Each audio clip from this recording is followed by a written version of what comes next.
Now in the last part we just set up the PWA, and now we are going to I will give you some knowledge on cache memory. Maybe you know, so you can just skip it, but yeah, let's get started. So you just have to go on plugin and go on add new. Now you have to search for a plugin which is cache, CACHE.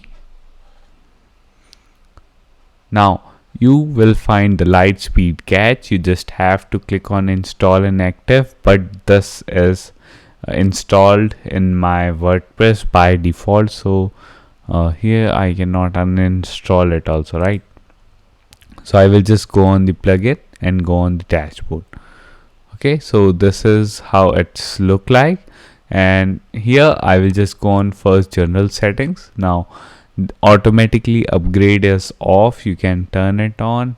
Now the main thing that you should go on is go on the cache. Now here you have to turn the enable cache. You just check these settings.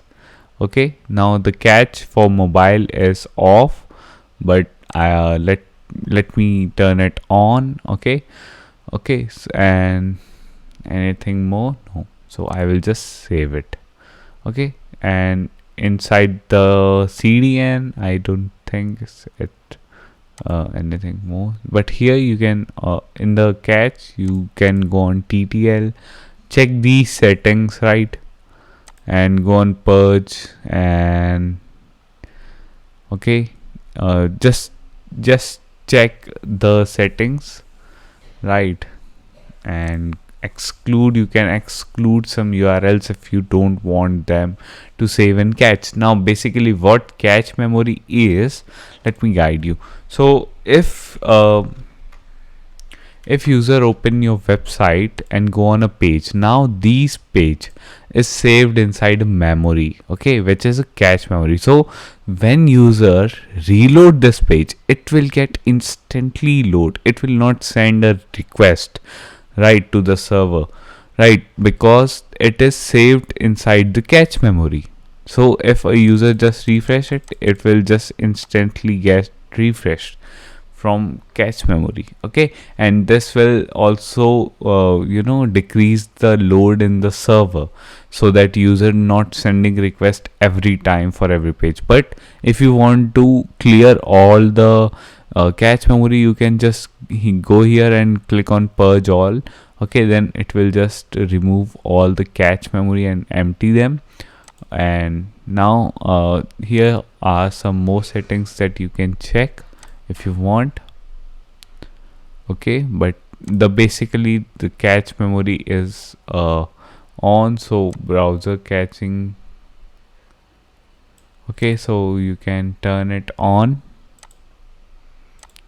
and because this is a demo website, so I should keep the cache thing off, because I have to reload every time my website. I don't need the cache memory. Okay, and I just please go on site setting, and okay, it should be enabled, I guess, inside. So yeah, don't worry, but you know how you can do it. So here are the image things, right?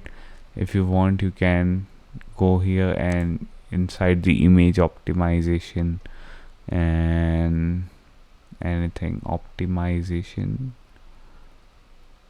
WebP for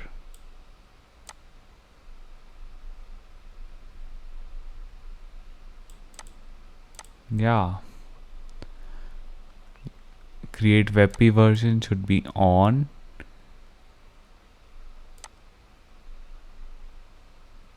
Okay, so you can turn it on and click on save.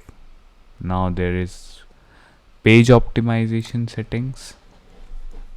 Now you can minify this, but this may sometime cause errors, so I will not recommend you do anything. Okay, and these are the whole things and what you can do. Okay, Okay, now I hope it's clear what is cache memory and how you can enable it. This video is all about the cache memory. I will see you soon in the next video. We will start doing SEO.